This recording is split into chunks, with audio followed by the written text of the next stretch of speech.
ਅਕਾਲ channel ਨੂੰ subscribe ਕਰੋ। ਨਵੀਂ ਵੀਡੀਓਜ਼ ਦੀ ਨੋਟੀਫਿਕੇਸ਼ਨ ਦੇ ਲਈ ਬੈਲ ਆਈਕਨ ਨੂੰ ਕਲਿੱਕ ਕਰਨਾ ਨਾ ਭੁੱਲਣਾ। ਵਾਹਿਗੁਰੂ ਜੀ ਕਾ ਖਾਲਸਾ ਵਾਹਿਗੁਰੂ ਜੀ ਕੀ ਫਤਿਹ। ਅੱਜ ਸਰਬੱਤ ਖਾਲਸਾ ਦੇ ਜਥੇਦਾਰ ਭਾਈ ਜਗਤਾਰ ਸਿੰਘ ਜੀ ਆਵਾਰਾ ਦੀ ਕਮੇਟੀ ਵੱਲੋਂ ਅਸੀਂ ਸ਼੍ਰੋਮਣੀ ਗੁਰਦੁਆਰਾ ਪ੍ਰਬੰਧਕ ਕਮੇਟੀ ਦੇ 170 ਮੈਂਬਰ ਦੇ ਨਾਮ ਇੱਕ ਖੁੱਲ੍ਹੀ ਚਿੱਠੀ ਅੱਜ ਜਾਰੀ ਕਰ ਰਹੇ ਹਾਂ। ਮੇਰੇ ਨਾਲ ਅੱਜ ਇਸ ਪ੍ਰੈਸ ਕਾਨਫਰੰਸ ਵਿੱਚ ਬਹੁਤ ਹੀ ਸਤਿਕਾਰਯੋਗ ਭਾਈ ਸਾਹਿਬ ਸਤਨਾਮ ਸਿੰਘ ਜੀ ਝੰਜੀਆਂ ਪੰਜਾਂ ਸਿੰਘਾਂ ਦੇ ਵਿੱਚੋਂ, ਭਾਈ ਤਰਲੋਕ ਸਿੰਘ ਜੀ ਨਾਲ ਬੈਠੇ ਨੇ, ਇਹ ਪੰਜਾਂ ਸਿੰਘਾਂ ਵਿੱਚੋਂ ਜਥੇਦਾਰ ਸੁਖਰਾਜ ਸਿੰਘ ਜੀ ਵੇਰਕਾ ਅਤੇ ਮੇਰੇ ਸੱਜੇ ਹੱਥ ਭਾਈ ਜਸਪਾਲ ਸਿੰਘ ਜੀ ਪੁਤਲੀਗੜ੍ਹ ਤੋਂ ਅਸੀਂ ਅੱਜ ਇਸ ਪ੍ਰੈਸ ਕਾਨਫਰੰਸ ਨੂੰ ਸੰਬੋਧਨ ਕਰ ਰਹੇ ਹਾਂ ਤੇ ਨਾਲ ਹੀ ਇਹ ਚਿੱਠੀ ਜਿਹੜੀ ਹੈ ਉਹ ਅੱਜ ਰਿਲੀਜ਼ ਕਰ ਰਹੇ ਹਾਂ। ਸਭ ਤੋਂ ਪਹਿਲਾਂ ਤਾਂ ਮੈਂ ਇਹ ਸਾਂਝਾ ਕਰਨਾ ਚਾਹਾਂਗਾ ਗੱਲ ਕਿ ਇਹ ਚਿੱਠੀ ਲਿਖਣ ਦੀ ਸਾਨੂੰ ਲੋੜ ਕਿਉਂ ਪਈ। ਸ਼੍ਰੋਮਣੀ ਗੁਰਦੁਆਰਾ ਪ੍ਰਬੰਧਕ ਕਮੇਟੀ ਦਾ ਇੱਕ ਇਜਲਾਸ, ਬਜਟ ਇਜਲਾਸ ਜਿਹੜਾ ਹੈ ਉਹ 28 ਸੈਪਟੈਂਬਰ ਨੂੰ ਮਤਲਬ ਪਰਸੋਂ ਜਿਹੜਾ ਹੈ ਇਹ ਇਜਲਾਸ ਹੋ ਰਿਹਾ ਹੈ ਔਰ ਉਹਦੇ ਵਿੱਚ 170 ਮੈਂਬਰਾਂ ਨੇ ਸ਼ਮੂਲੀਅਤ ਕਰਨੀ ਹੈ, ਜਿਹਦੇ ਵਿੱਚ ਕਿ ਜਿਹੜੀ ਬਹੁ ਗਿਣਤੀ ਹੈ ਉਹ ਬਾਦਲਾਂ ਦੇ ਨਾਲ ਸੰਬੰਧਿਤ ਮੈਂਬਰ ਸਾਹਿਬਾਨ ਹੈਗੇ ਨੇ। ਪਿਛਲੇ ਲੰਬੇ ਸਮੇਂ ਤੋਂ ਖਾਲਸਾ ਪੰਥ ਬਾਦਲਾਂ ਦੇ ਮੈਂਬਰਾਂ, ਸ਼੍ਰੋਮਣੀ ਕਮੇਟੀ ਦੇ ਮੈਂਬਰਾਂ ਕਰਕੇ ਪੰਥਕ ਤੌਰ ਤੇ ਬਹੁਤ ਵੱਡਾ ਸੰਤਾਪ ਹੰਢਾ ਰਿਹਾ ਹੈ ਔਰ ਇਹ ਦਾਸਤਾਨ ਬਹੁਤ ਲੰਬੀ ਹੈ। ਲੇਕਿਨ ਅਸੀਂ 2015 ਤੋਂ ਜੇ ਗੱਲ ਸ਼ੁਰੂ ਕਰੀਏ ਤਾਂ ਉਸ ਸਮੇਂ ਤੋਂ ਜੋ ਘਟਨਾਕ੍ਰਮ ਜਿਹੜੇ ਸ਼ੁਰੂ ਹੋਏ, ਜਿਸ ਵੇਲੇ ਕਿ ਗੁਰਮੀਤ ਰਾਮ ਰਹੀਮ ਨੂੰ ਮੁਆਫੀ ਦਿੱਤੀ ਗਈ, ਬਗੈਰ ਮੰਗੇ ਮੁਆਫੀ ਦਿੱਤੀ ਗਈ ਔਰ ਉਹਦੇ ਬਾਅਦ ਜੋ ਘਟਨਾਵਾਂ ਪੰਥ ਵਿੱਚ ਹੋਈਆਂ, ਮੁਆਫੀ ਦੇ ਕਰਕੇ ਮੁਆਫੀ ਨੂੰ ਫਿਰ ਵਾਪਸ ਲਿੱਤਾ ਗਿਆ, ਪੰਥ ਦਾ ਕਰੋੜਾਂ ਰੁਪਈਆ ਜਿਹੜਾ ਸੀਗਾ, ਲੱਖਾਂ ਰੁਪਈਆ ਜਿਹੜਾ ਸੀਗਾ ਉਹ ਇਸ਼ਤਿਹਾਰਾਂ 'ਤੇ ਖਰਚ ਕੀਤਾ ਗਿਆ। ਉਸ 'ਤੇ ਚੱਲਦਿਆਂ ਜਿਸ ਵੇਲੇ ਕਿ ਪੰਜਾਂ ਸਿੰਘਾਂ ਨੇ ਜਿਹੜੇ ਦਰਬਾਰ ਸਾਹਿਬ ਸ਼੍ਰੀ ਅਕਾਲ ਤਖਤ ਸਾਹਿਬ ਤੇ ਪੰਜ ਸਿੰਘ ਅੰਮ੍ਰਿਤ ਸੰਚਾਰ ਕਰਦੇ ਸੀਗੇ, ਜਿਸ ਵੇਲੇ ਉਹਨਾਂ ਨੇ ਸੱਚ ਤੇ ਹੱਕ ਦੀ ਆਵਾਜ਼ ਬੁਲੰਦ ਕੀਤੀ, ਵੰਗਾਰਿਆ ਤੇ ਉਸ ਵੇਲੇ ਉਹਨਾਂ ਦੀਆਂ ਨੌਕਰੀਆਂ ਤੋਂ ਬਰਖਾਸਤ ਕਰਤਾ ਗਿਆ। ਇਹ ਸਾਰੇ ਘਟਨਾਕ੍ਰਮ ਦੇ ਵਿੱਚ ਜਿਹੜਾ ਸੀਗਾ ਇਹ ਸ਼੍ਰੋਮਣੀ ਕਮੇਟੀ ਦੇ ਮੈਂਬਰ, ਬਾਦਲਾਂ ਦੇ ਜਿਹੜੇ ਮੈਂਬਰ ਸੀਗੇ, ਇਹ ਮੂਕ ਦਰਸ਼ਕ ਬਣ ਕੇ ਬੈਠੇ ਰਹੇ। ਇਸ ਤੇ ਚੱਲਦਿਆਂ ਜਿਸ ਵੇਲੇ ਧੰਨ ਸ਼੍ਰੀ ਗੁਰੂ ਗ੍ਰੰਥ ਸਾਹਿਬ ਜੀ ਮਹਾਰਾਜ ਜੀ ਦੇ ਪਾਵਨ ਸਰੂਪ ਪਿੰਡ ਬੁਰਜ ਜਵਾਹਰ ਸਿੰਘ ਵਾਲਾ ਤੋਂ ਚੋਰੀ ਹੋ ਜਾਂਦੇ ਨੇ ਤੇ ਮਿੱਥ ਕੇ ਉਹ ਬੇਅਦਬੀ ਕਰਦੇ ਨੇ ਤੇ ਉਹਦੇ ਬਾਅਦ ਬਾਈਬਲ ਕਲਾ ਕਾਂਡ ਵਾਪਰਦਾ ਹੈ ਤੇ ਬਾਦਲਾਂ ਦੀ ਬੁੱਚੜ ਪੁਲਿਸ ਜਿਹੜੀ ਹੈ ਸਿੰਘਾਂ ਨੂੰ ਸ਼ਹੀਦ ਕਰਦੀ ਹੈ, ਜ਼ਖਮੀ ਕਰਦੀ ਹੈ। ਉਸ ਵੇਲੇ ਵੀ ਇਹਨਾਂ ਦੀ ਆਤਮਾ ਝੰਜੋੜੀ ਨਹੀਂ ਜਾਂਦੀ, ਇਹ ਉਸ ਵੇਲੇ ਵੀ ਸਾਇਲੈਂਟ ਰਹਿੰਦੇ ਨੇ। ਤੇ ਅੱਜ ਅਸੀਂ ਇਹ ਸਾਰੇ ਜਿਹੜੇ ਬਾਦਲਾਂ ਦੇ ਕਾਲਾ ਚਿੱਠਾ ਹੈਗਾ ਹੈ, ਪੰਥ ਦੇ ਵਿੱਚ ਜੋ ਕੁਝ ਵੀ ਇਹਨਾਂ ਨੇ 2015 ਤੋਂ ਲੈ ਕਰਕੇ ਹੁਣ ਤੱਕ, ਜਦ ਕਿ ਅੱਜ ਗੱਲ ਇੰਨੀ ਐਕਸਪਲੋਸਿਵ ਤੇ ਵਿਸਫੋਟਕ ਬਣ ਚੁੱਕੀ ਹੈ ਕਿ 328 ਸਰੂਪ ਜਿਹੜੇ ਲਾਪਤਾ ਨੇ, 80 ਸਰੂਪ ਜਿਹੜੇ ਅਗਨਪੇਟ ਹੋ ਗਏ ਨੇ, ਉਹਦੇ ਬਾਵਜੂਦ ਵੀ ਇਹ ਸ਼੍ਰੋਮਣੀ ਕਮੇਟੀ ਮੈਂਬਰਾਂ ਦੀ ਆਤਮਾ ਜਿਹੜੀ ਹੈ ਉਹ ਜਾਗੀ ਨਹੀਂ। ਕੁਛ ਇੱਕ ਸ਼੍ਰੋਮਣੀ ਕਮੇਟੀ ਦੇ ਮੈਂਬਰਾਂ ਨੂੰ ਛੱਡ ਕੇ ਬਹੁ ਗਿਣਤੀ ਜਿਹੜੀ ਹੈਗੀ ਹੈ ਜੋ ਬਾਦਲਾਂ ਦੇ ਨਾਲ ਸੀਮੈਂਟਡ ਹੈ, ਬਿਲਕੁਲ ਜੁੜ ਚੁੱਕੀ ਹੈ, ਫੈਵੀਕੋਲ ਦੇ ਜੋੜ ਤੋਂ ਵੀ ਜ਼ਿਆਦਾ ਵੱਡਾ ਜੋੜ ਲੱਗ ਚੁੱਕਿਆ ਹੈ। ਉਹਨਾਂ ਦੀ ਆਤਮਾ ਨੂੰ ਝੰਜੋੜਨ ਵਾਸਤੇ ਅੱਜ ਚਿੱਠੀ ਜਿਹੜੀ ਹੈ ਅੱਜ ਅਸੀਂ ਇਹਨਾਂ ਨੂੰ ਸਰਕੂਲੇਟ ਕਰ ਰਹੇ ਹਾਂ। ਅੱਜ ਜਿਹੜੀ ਚਿੱਠੀ ਹੈ ਅਸੀਂ ਭੇਜ ਰਹੇ ਹਾਂ 170 ਮੈਂਬਰਾਂ ਨੂੰ। ਅੱਜ ਇਸ ਪ੍ਰੈਸ ਕਾਨਫਰੰਸ ਦੇ ਬਾਅਦ ਇਹ ਚਿੱਠੀ WhatsApp ਦੇ ਰਾਹੀਂ ਇਹ ਜਾਰੀ ਕਰਤੀ ਜਾਏਗੀ। ਇਹ ਸਾਡਾ ਪਹਿਲਾ ਚਰਨ ਹੋਏਗਾ ਔਰ ਉਸ ਦੇ ਬਾਅਦ ਅਸੀਂ ਦੂਜੇ ਚਰਨ ਦੇ ਵਿੱਚ ਇਹ ਚਿੱਠੀ ਅਤੇ ਇਹਦੇ ਨਾਲ ਇੱਕ ਹੋਰ ਕਵਰਿੰਗ ਚਿੱਠੀ ਲਗਾ ਕਰਕੇ ਇਹਨਾਂ ਸਾਰੇ 170 ਮੈਂਬਰਾਂ ਦੇ ਪਿੰਡਾਂ ਦੇ ਵਿੱਚ ਇਹਨਾਂ ਦੇ ਸਰਪੰਚਾਂ ਨੂੰ, ਪੰਚਾਇਤਾਂ ਨੂੰ ਇਹ ਸਾਰਾ ਕੁਝ ਜਿਹੜਾ ਹੈ ਇਹਨਾਂ ਦੇ ਜਿਹੜੇ ਧਰਮ ਦੇ ਪ੍ਰਤੀ ਜੋ ਇਹਨਾਂ ਨੇ ਪਾਪ ਕਮਾਏ ਨੇ ਉਹ ਸਾਰਾ ਕੁਝ ਜਿਹੜਾ ਹੈ ਅਸੀਂ ਇਹਨਾਂ ਦੇ ਪਿੰਡਾਂ ਤੱਕ ਵੀ ਇਹਨਾਂ ਦਾ ਕਾਲਾ ਚਿੱਠਾ ਲੈ ਕੇ ਜਾਵਾਂਗੇ। ਲੋਕਾਂ ਨੂੰ, ਸੰਗਤਾਂ ਨੂੰ ਜਿਨ੍ਹਾਂ ਨੇ ਕਿ ਇਹਨਾਂ ਨੂੰ ਵੋਟਾਂ ਪਾ ਕਰਕੇ ਇਸ ਉਮੀਦ ਦੇ ਨਾਲ ਕਿ ਇਹ ਸ਼੍ਰੋਮਣੀ ਕਮੇਟੀ ਵਿੱਚ ਜਾ ਕਰਕੇ ਪੰਥ ਦੀ ਚੜ੍ਹਦੀ ਕਲਾ ਦੀ ਗੱਲ ਕਰਨਗੇ, ਸ਼੍ਰੋਮਣੀ ਕਮੇਟੀ ਵਿੱਚ ਜਾ ਕਰਕੇ ਪੰਥ ਦੀ ਗੱਲ ਕਰਕੇ ਪੰਥ ਦੇ ਵਫਾਦਾਰ ਸਿਪਾਹੀ ਬਣ ਕੇ, ਪੰਥ ਦੇ ਪਹਿਰੇਦਾਰ ਬਣ ਕੇ, ਕਿਉਂਕਿ ਸ਼੍ਰੋਮਣੀ ਗੁਰਦੁਆਰਾ ਪ੍ਰਬੰਧਕ ਕਮੇਟੀ ਦੀ ਮੈਂਬਰਸ਼ਿਪ ਜਿਹੜੀ ਹੈਗੀ ਹੈ ਇਹ ਆਮ ਮੈਂਬਰਸ਼ਿਪ ਨਹੀਂ ਹੈ। ਇਹ ਇੱਕ ਐਸੀ ਮੈਂਬਰਸ਼ਿਪ ਹੈ ਜਿਹਦੇ ਨਾਲ ਕਿ ਜਿਹੜਾ ਸ਼੍ਰੋਮਣੀ ਕਮੇਟੀ ਦਾ ਮੈਂਬਰ ਹੈ ਉਹ ਆਪਣਾ ਲੋਕ ਤੇ ਪਰਲੋਕ ਵੀ ਸਵਾਰ ਸਕਦਾ ਹੈ। ਕਿਉਂ? ਉਹਦਾ ਕਾਰਨ ਹੈ ਕਿ ਸ਼੍ਰੋਮਣੀ ਗੁਰਦੁਆਰਾ ਪ੍ਰਬੰਧਕ ਕਮੇਟੀ ਦੀ ਮੈਂਬਰਸ਼ਿਪ ਦਾ ਮਤਲਬ ਹੈ ਕਿ ਤੁਸੀਂ ਦੁਨਿਆਵੀ ਧੜਿਆਂ ਨੂੰ ਖਤਮ ਕਰਕੇ ਧੰਨ ਸ਼੍ਰੀ ਗੁਰੂ ਰਾਮਦਾਸ ਜੀ ਦੇ ਧੜੇ ਦੇ ਵਿੱਚ ਸ਼ਾਮਿਲ ਹੋਣਾ ਹੈ। ਜਿਵੇਂ ਕਿ ਗੁਰਬਾਣੀ ਦੇ ਵਿੱਚ ਅੰਕਿਤ ਹੈ, ਗੁਰੂ ਰਾਮਦਾਸ ਜੀ ਦਾ ਉਪਦੇਸ਼ ਹੈ, ਕਿਸ ਹੀ ਧੜਾ ਕੀਆ ਮਿੱਤਰ ਸੁਤਰ ਨਾਲ ਭਾਈ, ਕਿਸ ਹੀ ਧੜਾ ਕੀਆ ਕੁੜਮ ਸੱਕੇ ਨਾਲ ਜਵਾਈ, ਕਿਸੀ ਧੜਾ ਕੀਆ ਸਿਕਦਾਰ ਚੌਧਰੀ ਨਾਲ ਆਪਣੇ ਸੁਵਾਈ, ਹਮਰਾ ਧੜਾ ਹਰ ਰਿਹਾ ਸਮਾਈ।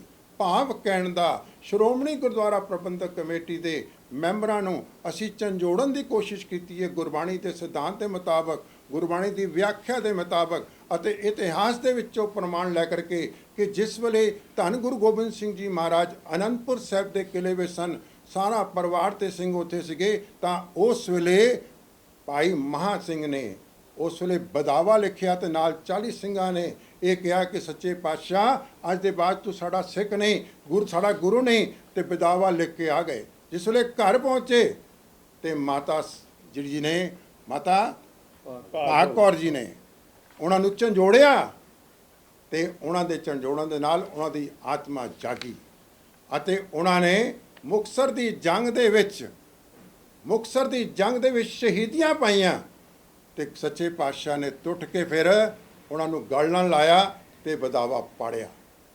ਅੱਜ ਇਹ ਚਿੱਠੀ ਜਿਹੜੀ ਹੈ ਇੱਕ ਉਹਨਾਂ ਦੀ ਆਤਮਾ ਨੂੰ ਝੰਜੋੜਨ ਵਾਸਤੇ ਲਿਖੀ ਗਈ ਹੈ ਕਿ ਜੇਕਰ ਉਹ ਪੰਥ ਵਿੱਚ ਆਪਣੀ ਵਾਪਸੀ ਚਾਹੁੰਦੇ ਨੇ ਤਾਂ ਉਹਨਾਂ ਨੂੰ ਵੀ ਇਹ ਵਿਦਾਵਾ ਜਿਹੜਾ ਉਹ ਲਿਖ ਕੇ ਦੇ ਬੈਠੇ ਨੇ, ਸਿੱਖ ਕੌਮ ਨੂੰ, ਗੁਰੂ ਘਰ ਨੂੰ ਜਿਹੜਾ ਵਿਦਾਵਾ ਲਿਖ ਕੇ ਦੇ ਬੈਠੇ ਨੇ, ਜਿਹੜੇ ਗੁਰੂ ਗ੍ਰੰਥ ਸਾਹਿਬ ਦੇ ਸਰੂਪਾਂ ਦਾ ਨਿਰਾਦਰ ਹੋ ਰਿਹਾ, ਗੁਰੂ ਗ੍ਰੰਥ ਸਾਹਿਬ ਦੇ ਸਰੂਪ ਲਾਪਤਾ ਨੇ, ਅੱਜ ਉਹ ਉਸ ਖੇਮੇ ਵਿੱਚ ਜਾ ਕਰਕੇ, ਉਸ ਧੜੇ ਵਿੱਚ ਜਾ ਕਰਕੇ ਬਾਦਲਾਂ ਦੀ ਵਕਾਲਤ ਕਰ ਰਹੇ ਨੇ, ਬਾਦਲਾਂ ਦੀ ਚਮਚਾਗਿਰੀ ਮਾਰ ਰਹੇ ਨੇ।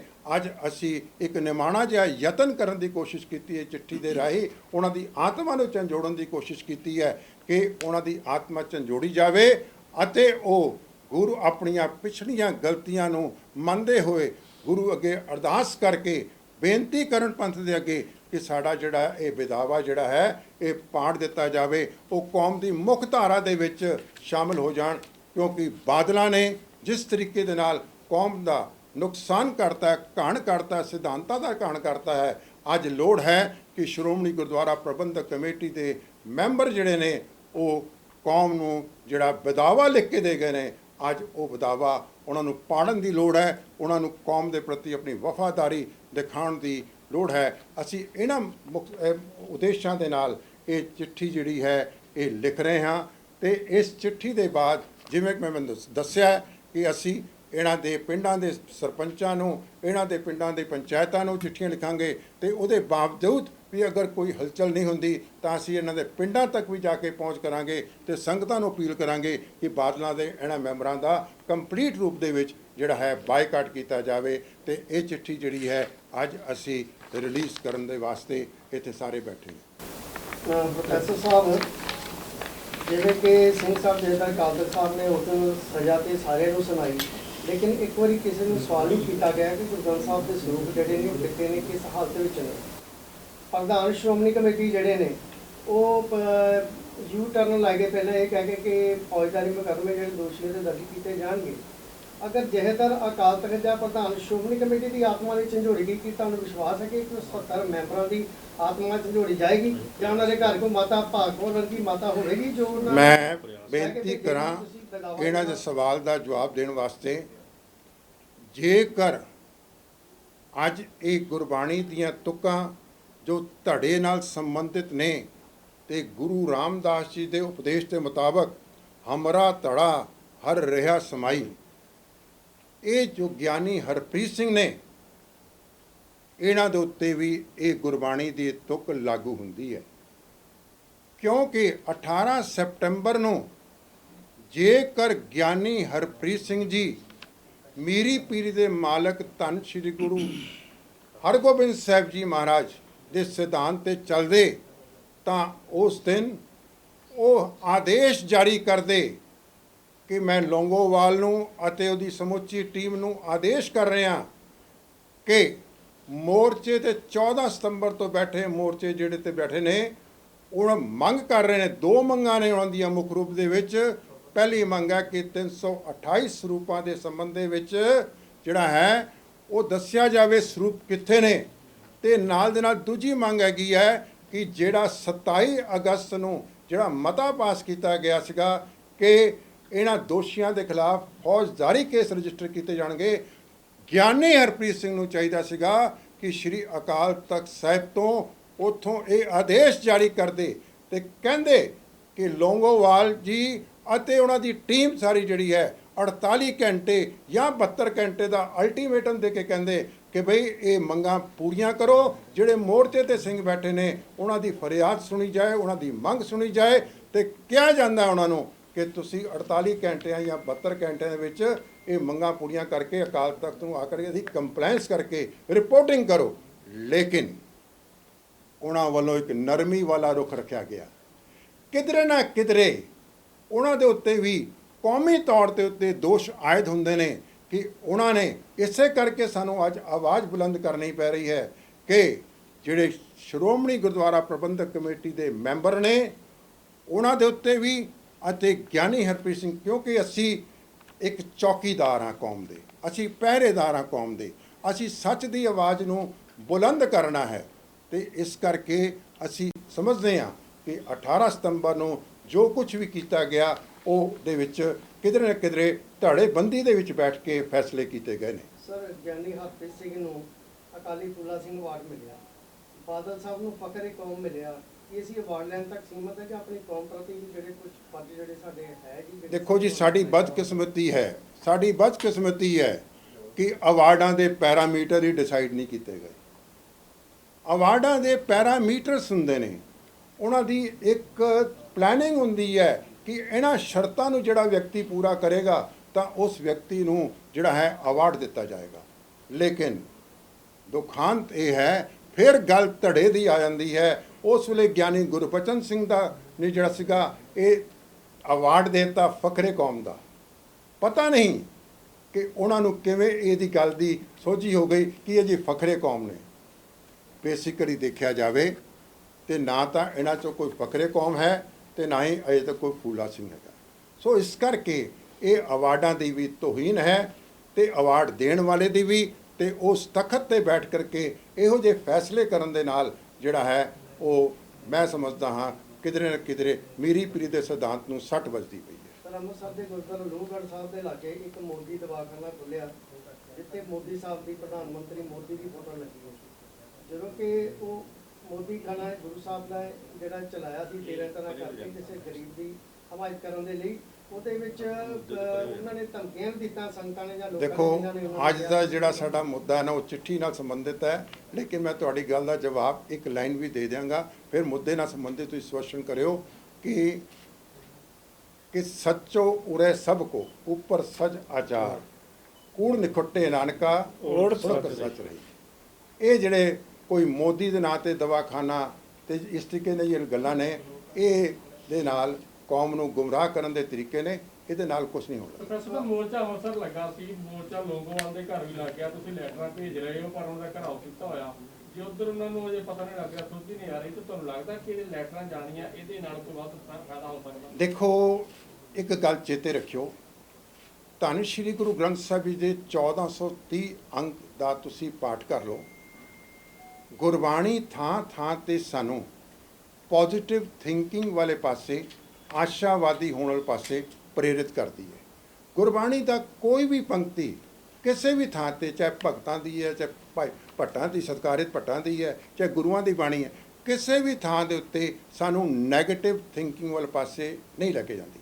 ਰਾਦਰ ਨੈਗੇਟਿਵ ਥਿੰਕਿੰਗ ਦੇ ਵਿੱਚੋਂ ਸਾਨੂੰ ਪੋਜ਼ਿਟਿਵ ਥਿੰਕਿੰਗ ਵਾਲੇ ਪਾਸੇ ਹੁਲਾਰਾ ਦਿੰਦੀ ਹੈ।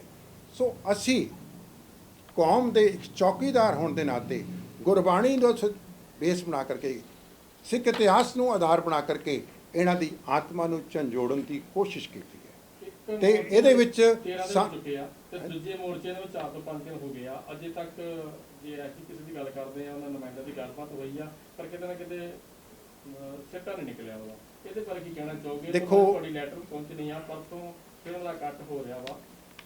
ਦੇਖੋ, ਮੈਂ ਇੱਕ ਗੱਲ ਤੁਹਾਨੂੰ ਕਹਾਂ ਕਿ ਸਚਿਆਰ ਸਿੱਖਾਂ ਦੀ ਗਿਣਤੀ ਘੱਟ ਹੈ ਤੇ ਮਨਮੁਖਾਂ ਦੀ ਗਿਣਤੀ ਬਹੁਤ ਵੱਧ ਹੈ। ਜਿਹੜੇ ਗੁਰੂ ਤੋਂ ਬੇਮੁਖ ਹੋ ਗਏ ਨੇ ਉਹ ਇਸ ਵੇਲੇ ਕਾਬਜ਼ ਨੇ ਸਾਰੇ ਸਿਸਟਮ ਦੇ ਉੱਤੇ। ਲੇਕਿਨ ਜੇ ਬਹੁਤ ਬਿਹਤਰ ਹੁੰਦਾ, ਸਾਡੀ ਖੁਸ਼ਕਿਸਮਤੀ ਹੁੰਦੀ ਕਿ ਅਸੀਂ ਇੱਕੋ ਥਾਂ ਤੇ ਪੰਥਕ ਸ਼ਕਤੀ ਨੂੰ ਕੇਂਦਰਿਤ ਕਰ ਲੈਂਦੇ। ਜੇਕਰ 14 ਤਰੀਕ ਨੂੰ ਇਹ ਮੋਰਚਾ ਆਰੰਭ ਹੋ ਗਿਆ ਸੀਗਾ ਤਾਂ ਚਾਹੀਦਾ ਸੀਗਾ 17 ਤਰੀਕ ਨੂੰ ਜਿਹੜੀ ਅਕਾਲ ਤਖਤ ਸਾਹਿਬ ਤੇ ਇਕੱਠ ਹੋਇਆ ਸੀਗਾ, ਅਸੀਂ ਦੋ ਥਾਵਾਂ ਤੇ ਸ਼ਕਤੀ ਨੂੰ ਆਪਣੀ ਵਿਕੇਂਦਰੀਕਰਨ ਡੀਸੈਂਟਰਲਾਈਜੇਸ਼ਨ ਨਾ ਕਰਦੇ, ਇਹਦਾ ਸੈਂਟਰਲਾਈਜੇਸ਼ਨ ਇੱਕ ਥਾਂ ਤੇ ਕਰਕੇ ਇੱਕੋ ਹੀ ਪਲੈਨਿੰਗ ਕਮੇਟੀ ਬਣਦੀ, ਇੱਕੋ ਹੀ ਥਾਂ ਤੋਂ ਸਾਰਾ ਕੁਝ ਚੱਲਦਾ ਤਾਂ ਮੇਰੇ ਖਿਆਲ ਨਾਲ ਇਹ ਸਿੱਟੇ ਛੇਤੀ ਨਿਕਲਣੇ ਸੀਗੇ। ਲੇਕਿਨ ਫਿਰ ਵੀ ਅਸੀਂ ਆਸ਼ਾਵਾਦੀ ਹੈਗੇ ਹਾਂ ਕਿ ਗੁਰੂ ਕਿਰਪਾ ਕਰੇ, ਸਾਡੇ ਦੇ ਉੱਤੇ ਮੋਰਚਾ ਵੀ ਚੱਲ ਰਿਹਾ, ਧਰਨੇ ਵੀ ਚੱਲ ਰਹੇ ਨੇ। ਗੁਰੂ ਸਾਹਿਬ ਕਿਰਪਾ ਕਰਨ, ਬਖਸ਼ਿਸ਼ ਕਰਨ ਤੇ ਸਾਨੂੰ ਸਫਲਤਾ ਬਖਸ਼ਣ, ਕਿਉਂਕਿ 328 ਸਰੂਪਾਂ ਅਤੇ ਜਿਹੜੇ 80 ਸਰੂਪਾਂ ਦੀ ਗੱਲ ਹੈਗੀ ਹੈ ਉਹਦੇ ਵਿੱਚ ਅਜੇ ਤੱਕ ਸ਼੍ਰੋਮਣੀ ਗੁਰਦੁਆਰਾ ਪ੍ਰਬੰਧਕ ਕਮੇਟੀ ਜਿਹੜੀ ਹੈ ਉਹਦਾ ਹੱਠੀ ਰਵੱਈਆ ਹੈਗਾ ਤੇ ਅਜੇ ਤੱਕ ਉਹ ਕਿਸੇ ਵੀ ਰੂਪ ਦੇ ਵਿੱਚ ਸਾਨੂੰ ਇਨਸਾਫ ਦੇਣ ਲਈ ਤਿਆਰ ਨਹੀਂ ਹੈਗੀ। 28 ਤਰੀਕ ਦੇ ਬਜਟ ਇਜਲਾਸ ਦੇ ਵਿੱਚ ਜਿੱਦਾਂ ਬਾਕੀ ਜਥੇਬੰਦੀਆਂ ਉਹਨਾਂ ਦੀ ਆਤਮਾ ਨੂੰ ਝੰਜੋੜਨ ਜਾ ਰਹੀਆਂ, ਤੁਸੀਂ ਵੀ ਆਪਣੀਆਂ ਲੈਟਰਸ ਉਹਨਾਂ 'ਚ ਅਸੀਂ ਇਹ ਲੈਟਰਸ ਜਿਹੜੀਆਂ ਨੇ, ਜਿਵੇਂ ਕਿ ਮੈਂ ਤੁਹਾਨੂੰ ਦੱਸਿਆ, ਅੱਜ WhatsApp ਕਰਾਂਗੇ ਸਾਰੀ ਚਿੱਠੀਆਂ। ਮੈਂ 170 ਬੰਦਿਆਂ ਦੇ ਜਿਹੜੇ ਨੇ ਨਾਮ ਆਪਣੇ ਕੋਲ ਨੋਟ ਕਰ ਲਏ ਨੇ ਮੋਬਾਈਲ ਦੇ ਵਿੱਚ, ਅਸੀਂ ਇਹਨਾਂ ਨੂੰ WhatsApp ਕਰਾਂਗੇ। ਅੱਜ ਕੱਲ੍ਹ ਕਮਿਊਨੀਕੇਸ਼ਨ ਦਾ ਸਭ ਤੋਂ ਬੈਸਟ ਤਰੀਕਾ ਜਿਹੜਾ ਹੈ ਉਹ ਟੈਕਨੋਲੋਜੀ ਹੈ, ਜਿਹੜੀ ਮਾਡਰਨ ਟੈਕਨੋਲੋਜੀ ਹੈ। ਤੇ ਉਹਦੇ ਬਾਅਦ ਅਸੀਂ 28 ਤਰੀਕ ਨੂੰ ਵੀ ਇਹਨਾਂ ਨੂੰ ਜਾ ਕਰਕੇ ਉੱਥੇ ਇਹ ਪ੍ਰਦਰਸ਼ਨ ਕਰਾਂਗੇ। 28 ਨੂੰ ਅਗਰ ਕੋਈ ਵੀ ਸੁਣਵਾਈ ਨਹੀਂ ਹੁੰਦੀ, ਨਹੀਂ ਪਰਵਾਹ ਕੀਤੀ ਜਾਂਦੀ, ਫਿਰ ਨੈਕਸਟ ਸਟੈਪ ਕੀ ਹੋਏਗਾ ਤੁਹਾਡੀ ਜਿਹੜੇ? ਦੇਖੋ ਜੀ, ਇਹ ਅਸੀਂ ਕੁਝ ਨਹੀਂ ਕਹਿ ਸਕਦੇ ਕਿ ਇਹਦੇ ਬਾਰੇ, ਕਿਉਂਕਿ 28 ਤਰੀਕ ਨੂੰ ਦੇਖਾਂਗੇ। ਤੇ ਜੇ ਮੈਂ ਤੁਹਾਨੂੰ ਦੱਸਿਆ ਕਿ ਇਸ ਚਿੱਠੀ ਦੇ ਬਾਰੇ ਅਸੀਂ ਜਿਹੜੇ ਇਹਨਾਂ ਮੈਂਬਰ ਸਾਹਿਬਾਨ ਦੇ ਪਿੰਡਾਂ ਦੇ ਵਿੱਚ ਸਰਪੰਚਾਂ ਨੂੰ, ਪੰਚਾਇਤਾਂ ਤੱਕ ਇਹ ਸਾਰਾ ਕੁਝ ਲੈ ਕੇ ਜਾਵਾਂਗੇ, ਅਸੀਂ ਐਕਸਪੋਜ਼ ਕਰਾਂਗੇ। ਸਰ, ਮੁੱਦੇ ਦੇ ਹੱਥ ਇੱਕ ਸਵਾਲ ਪਲੀਜ਼ ਹੋਰ। ਜੰਮੂ ਕਸ਼ਮੀਰ ਦੇ ਵਿੱਚ ਪੰਜਾਬੀ ਨੂੰ ਰਾਜ ਭਾਸ਼ਾ ਦਾ ਦਰਜਾ ਨਹੀਂ ਦਿੱਤਾ ਗਿਆ, ਹੌਲੀ ਹੌਲੀ ਸਾਰੇ ਵਿੱਚ ਇਸ ਤਰ੍ਹਾਂ ਜਿਹੜਾ ਉਹ ਚੱਲੇਗਾ ਭਾਜਪਾ ਦਾ ਜਿਹੜਾ, ਤੇ ਤੁਸੀਂ ਤੁਹਾਡੀ ਜਥੇਬੰਦੀ ਕੋਈ ਆਵਾਜ਼ ਉਠਾਏਗੀ ਕਿ ਪੰਜਾਬੀ ਵੀ ਜਿਹੜੀ ਇੱਕ ਮਾਤ ਭਾਸ਼ਾ ਹੈਗੀ ਹੈ ਸਾਡੀ? ਦੇਖੋ ਜੀ, ਜੇ ਭਾਰਤ ਸਰਬ ਸਾਂਝਾ ਦੇਸ਼ ਹੈ, ਸਾਰੇ ਧਰਮਾਂ ਦਾ ਦੇਸ਼ ਹੈ, ਤੇ ਸਾਰੀਆਂ ਭਾਸ਼ਾਵਾਂ ਜਿਹੜੀਆਂ ਕਿਉਂ ਨਹੀਂ ਲਾਗੂ ਹੁੰਦੀਆਂ? ਦੇਖੋ, ਇੱਕ ਗੱਲ ਮੈਂ ਦੱਸਾਂ ਕਿ ਪੰਜਾਬ ਨਾਲ, ਪੰਜਾਬੀ ਨਾਲ, ਪੰਜਾਬੀਆਂ ਨਾਲ, ਸਿੱਖਾਂ ਨਾਲ ਵਿਸ਼ੇਸ਼ ਤੌਰ ਤੇ ਸ਼ੁਰੂ ਤੋਂ ਹੀ ਜਿਹੜਾ ਵਿਤਕਰਾ ਕੀਤਾ ਜਾਂਦਾ ਰਿਹਾ, ਇਹਦੀ ਇੱਕ ਬਹੁਤ ਲੰਬੀ ਦਾਸਤਾਨ ਹੈ। ਮੈਨੂੰ ਲੱਗਦਾ ਹੈ ਕਿ ਕਿਸੇ ਟਾਈਮ ਤੇ ਇਸੇ ਮੁੱਦੇ ਦੇ ਉੱਤੇ ਇੱਕ ਵੱਖਰੀ ਪ੍ਰੈਸ ਕਾਨਫਰੰਸ ਕਰ ਲਵਾਂਗੇ। ਮੈਂ ਹਾਈ ਸਰ। ਵਾਹਿਗੁਰੂ ਜੀ ਕਾ ਖਾਲਸਾ, ਵਾਹਿਗੁਰੂ ਜੀ ਕੀ ਫਤਿਹ।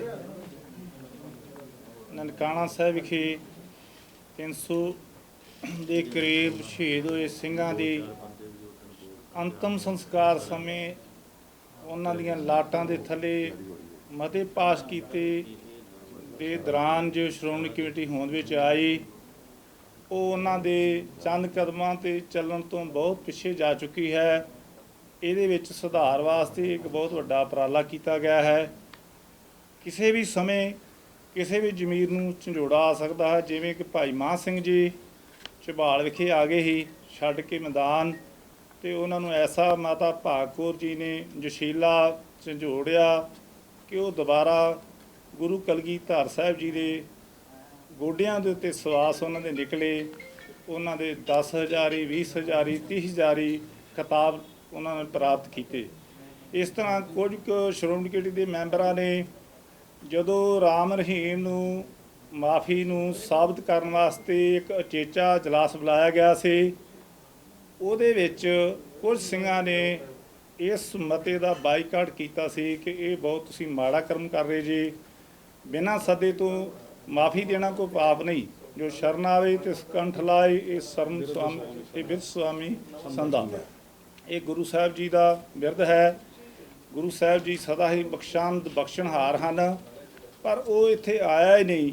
ਇੰਨਾ ਕੁ ਕਰਮੀ ਬੰਦਾ, ਤੇ ਉਹਦੇ ਬਿਨਾਂ ਆਉਣ ਤੋਂ ਵੋਟਾਂ ਦੇ ਲਾਲਚ ਵਿੱਚ ਉਹਨੂੰ ਪਹਿਲੋਂ ਮਾਫ ਕੀਤਾ ਗਿਆ। ਸੰਗਤਾਂ ਦੇ ਰੂਹ ਵਿੱਚ ਆ ਕੇ ਦੁਬਾਰਾ ਉਹਦੀ ਮਾਫੀ ਵਾਪਸ ਲੈ ਗਈ। ਇਸ ਸਿੱਖੀ ਕਦਰਾਂ ਕੀਮਤਾਂ ਦਾ, ਸ੍ਰੀ ਅਕਾਲ ਤਖ਼ਤ ਸਾਹਿਬ ਜੀ ਦੀਆਂ ਕਦਰਾਂ ਕੀਮਤਾਂ ਨੂੰ ਇਹਨਾਂ ਨੇ ਬਹੁਤ ਭਾਰੀ ਠੇਸ ਪਹੁੰਚਾਈ।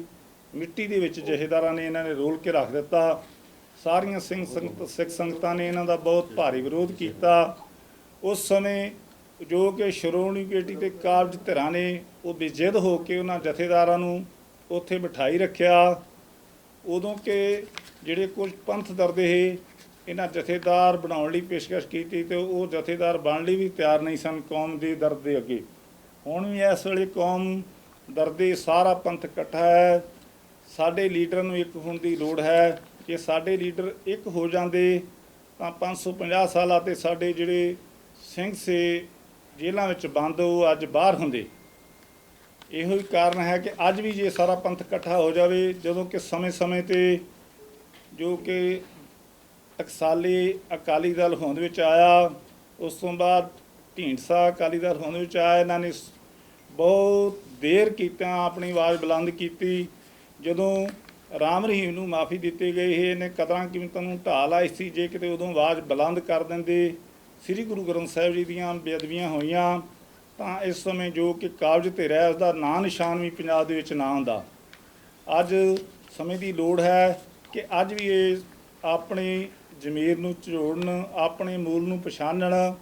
ਗੁਰੂ ਪੰਥ ਦੇ ਮੈਂ ਪੰਥ ਵਸੇ ਮੈਂ ਉਜਣਾ ਮਨ ਝੌਕ ਨੇਰਾ ਵਾਲੀ ਬਿਰਤੀ ਨੂੰ ਕਾਇਮ ਕਰਦੇ ਹੋਏ ਖਾਲਸਾ ਪੰਥ ਦੀਆਂ ਰਹੁ ਨੀਤਾਂ ਨੂੰ ਉੱਚਾ ਸੁੱਚਾ ਚੁੱਕ ਕੇ ਜੋ ਮਾਨਵਤਾ ਦੇ ਭਲੇ ਵਾਸਤੇ, ਇਨਸਾਨੀਅਤ ਦੇ ਵਾਸਤੇ ਮਾਨਸ ਕੀ ਜਾ ਸਭੇ ਕੇ ਪਹਿਚਾਨ ਨੂੰ ਸਾਰੀ ਮਾਨਵਤਾ ਦਾ ਸੰਦੇਸ਼ ਦਿੰਦੀ ਸੀ ਗੁਰਬਾਣੀ, ਉਸ ਦੀਆਂ ਜੋ ਲਾਪਤਾ ਲਫ਼ਜ਼ਾਂ ਵਾਸਤੇ ਬਹੁਤ ਹੀ ਘਿਨਾਉਣਾ ਕਰਮ ਹੈ।